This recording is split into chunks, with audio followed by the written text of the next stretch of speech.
Hello everyone, welcome है आपका इस वीडियो में। आज हम क्लास 9th अध्याय 2 ओके, ये हमारा जो अध्याय 2 बहुपद है इसके बारे में हम आज पढ़ेंगे। ओके, तो देखिए, पहले बहुपद समझने से पहले बहुपद क्या होता है उसके पहले हमें ये जानना ज़रूरी है कि बीजीय व्यंजक क्या होते हैं। ओके, देखिए बीजीय व्यंजक क्या होते हैं।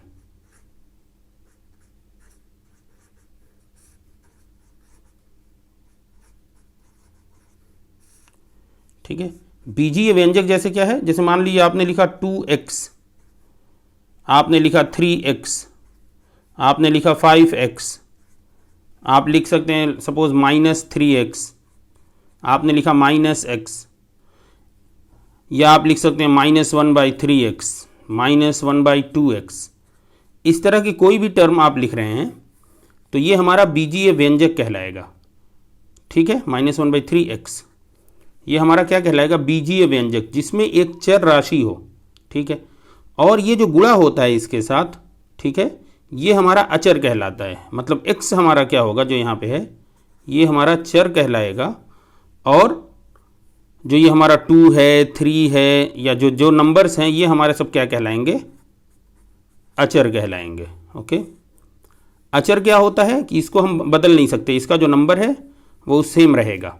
चर क्या है, x की वैल्यू आपने कभी 4 रख दिया, कभी 5 रख दिया, कुछ भी रख दिया आपने। ठीक है, अब अचर भी ये दो तरह के हो जाएंगे, जैसे 2, 3, 4 है। अब कोई भी सवाल आएगा उसमें ये हमेशा 2 की वैल्यू 2 ही रहेगी, ये चेंज नहीं हो सकता। ठीक है, लेकिन कई बार ऐसा होता है कि जब अचर पता ना हो हमारा, जैसे मान लीजिए A, B, C इस तरह का कुछ रहता है। ठीक है, तो उस केस में हमारा जो बीजीय व्यंजक बनेगा वो कुछ ऐसे बनेगा, AX है, सपोज BX है, CX है। ओके, तो बीजीय व्यंजक आपका जो है एक चर और एक अचर। ठीक है, अब यहाँ पे क्या है, इस पॉइंट को देखिए, यहाँ पे हमारा चर क्या है, X, और अचर क्या है। अब अचर यहाँ तो दिख नहीं रहा है, लेकिन यहाँ माइनस है, माइनस मतलब -1, ये हमारी अचर राशि यहाँ पे हो गई। ठीक है, अब इस बीजीय व्यंजक की हमको ज़रूरत क्यों पड़ती है। ठीक, और ये हम आपको जो पढ़ा रहे हैं ये एनसीईआरटी बेस्ड, एनसीईआरटी की जो क्लास 9 की बुक है उसी पे बेस्ड हम एग्जाम्पल सारे लेके चलेंगे, ताकि आपको, आप बुक सामने रखें और इससे पढ़ने में आपको, समझने में आपको बुक को आसानी हो। ठीक है, अब देखिए, तो ये आपको समझ में आ गया एक पार्ट कि बीजीय व्यंजक किसे कहते हैं। तो वो ये हो गया कि एक चर और अचर, मतलब आप कह सकते हैं ऐसे कि अचर गुणे चर, इनका जो कॉम्बिनेशन है यही हमारा बीजीय व्यंजक कहलाता है। ठीक है, यही हमारा क्या होगा, बीजीय व्यंजक, बीजीय व्यंजक। ठीक है जी, अब इसको समझने के लिए कि इसकी ज़रूरत हमको क्यों पड़ती है, तो देखिए आप बुक देखते रहिएगा ताकि आपको समझने में बिल्कुल आसानी हो। ठीक है, हम सेम बुक का एग्जाम्पल लेके चल रहे हैं। ठीक है, 3, 3, 3, 3, देखिए ये हमारा एक स्क्वायर है, वर्ग। ठीक है, जिसकी हर भुजा क्या है, इसकी लंबाई क्या है, 3 यूनिट है, 3 सेंटीमीटर कह लीजिए, ठीक है, 3 इंच कह लीजिए, जो भी कह लीजिए आप। ओके, अब इसका हमको परिमाप निकालना हो, परिमाप निकालना हो तो हम कैसे निकालेंगे। परिमाप क्या होता है, जो भी भुजाएं हैं उनका टोटल योग। तो 3 + 3 + 3 + 3 4 है, 1 2 3 4। तो इसको आप क्या कहेंगे, 3 कितनी बार आया, 4 बार, तो 4 × 3 आप कहेंगे, और इसका आंसर क्या आ गया, 12 आ गया। ठीक है जी, अच्छा चलिए एक एग्जाम्पल हम और लेते हैं अपनी तरफ से। सपोज हमने आपको ये कहा 7 7 7 7। ठीक है, अब यहां पे परिमाप क्या निकल के आएगा, देखिए सबको ऐड कर दीजिए, 7 + 7 + 7 + 7। ओके, तो ये क्या हो गया, 4 × 4 × 7, और 4 7 क्या होता है, 28। ठीक, अब आपने परिमाप निकाल दिया। अब आपको समझना क्या है कि जितने आप अब आपको सपोज ये दिया हुआ है बहुत ज़्यादा, सपोज हम 98 98 98 98 ऐसा कुछ दिया हुआ है, तो फिर आप क्या करेंगे? ओके, अब देखिए जनरल टर्म के लिए यहाँ पे देखिए क्या है कि 4 भुजाएं हैं तो 4, यहाँ भी 4 भुजाएं हैं तो 4 हो गया, वर्ग में 4 ही होती हैं। अब यहाँ पे अगर एक भुजा का मान 3 है तो 3 से गुणा कर दिया 4 में, यहाँ एक भुजा का मान 7 है तो 7 में गुणा कर दिया 4 से, ठीक है। तो जनरल क्या होगा हमारा, जनरल रिजल्ट हमारा क्या होगा कि देखिए यहाँ पे इन दोनों से हमारा जनरल रिजल्ट क्या निकलेगा, 4 गुणे x, ये हमारा परिमाप होगा। अब x की वैल्यू जो हो, x का मान जो 3 है तो 3 रख दीजिए, अगर एक भुजा 7 दी हुई है तो 7 रख लीजिए, ये आपका आंसर। तो यहाँ पे देखिए हमको ज़रूरत पड़ी बीजीय व्यंजक की। 4 हमारा क्या है, अचर है, x क्या है, चर राशि है, ठीक है। तो परिमाप से आपको समझ में आ रहा होगा कि इसकी ज़रूरत हमको क्यों पड़ रही है पढ़ने की, ठीक।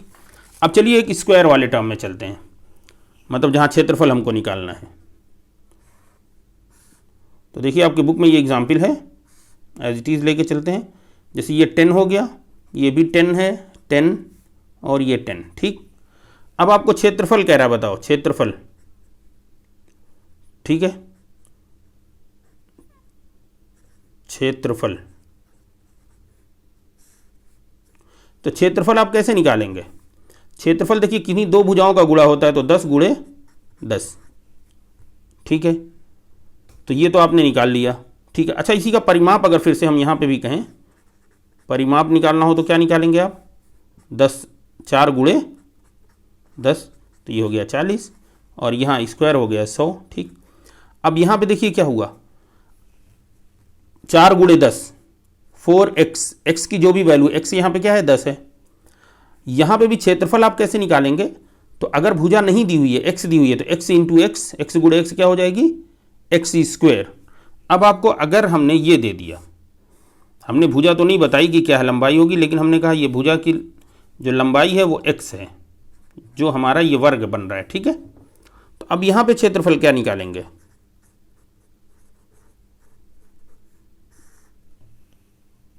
क्षेत्रफल बराबर क्या हो जाएगा, देखिए x गुणे x बराबर x स्क्वायर, ठीक है। अच्छा, परिमाप हमारा क्या होगा, 4 गुणे x मतलब 4x। तो आपको समझ में आ गया बीजीय व्यंजक की ज़रूरत हमें क्यों पड़ती है, ठीक है। अब बीजीय व्यंजक कई सारे हो सकते हैं, ठीक है, ऐसा नहीं सिर्फ x वाले हैं। अब हमें करना क्या है, जो कुछ भी इस तरह के निकलेंगे, ठीक है, सारे बीजीय व्यंजक, जैसे आपने कोई भी आपको होगा, चलिए अब हम आपको अगली बात बताएं। अब देखिए यहाँ पे क्या है, x जो हमारा क्या है, ये चर राशि है, ठीक है।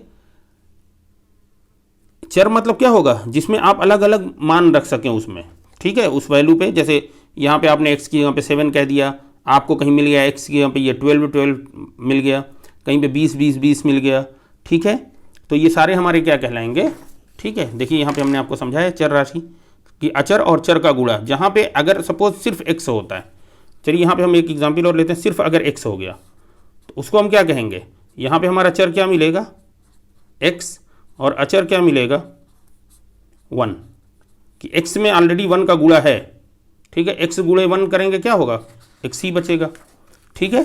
तो इसी को हमें समझना है, ठीक। अब देखिए कुछ वैल्यू होती है, अब x का मतलब x नहीं है, आपने किसी ने y ले लिया, किसी ने z ले लिया, तो इसमें कोई दिक्कत की बात नहीं है, आप y ले लीजिए, z ले लीजिए।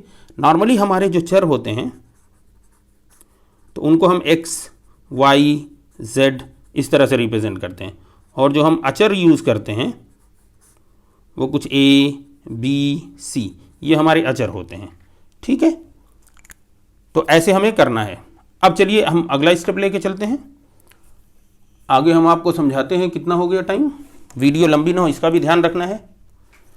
चलिए बाकी भी इतना चर अचर आपको समझ में आ गया, तो अब मिलते हैं हम अगली वीडियो में, और वहाँ पे हम डिस्कस करेंगे कि बहुपद क्या होता है, ठीक है। 1 चर वाले बहुपद क्या होते हैं, 2 चर वाले बहुपद क्या होते हैं, ठीक है। तो चैनल पे अगर नए हैं तो सब्सक्राइब ज़रूर करिए, अपने साथियों को शेयर करिए, ठीक। और इसी तरह की वीडियोज़ आपके चैनल पर आती रहेंगी। अपना ख्याल रखिए, मिलते हैं अगली वीडियो में। Good bye.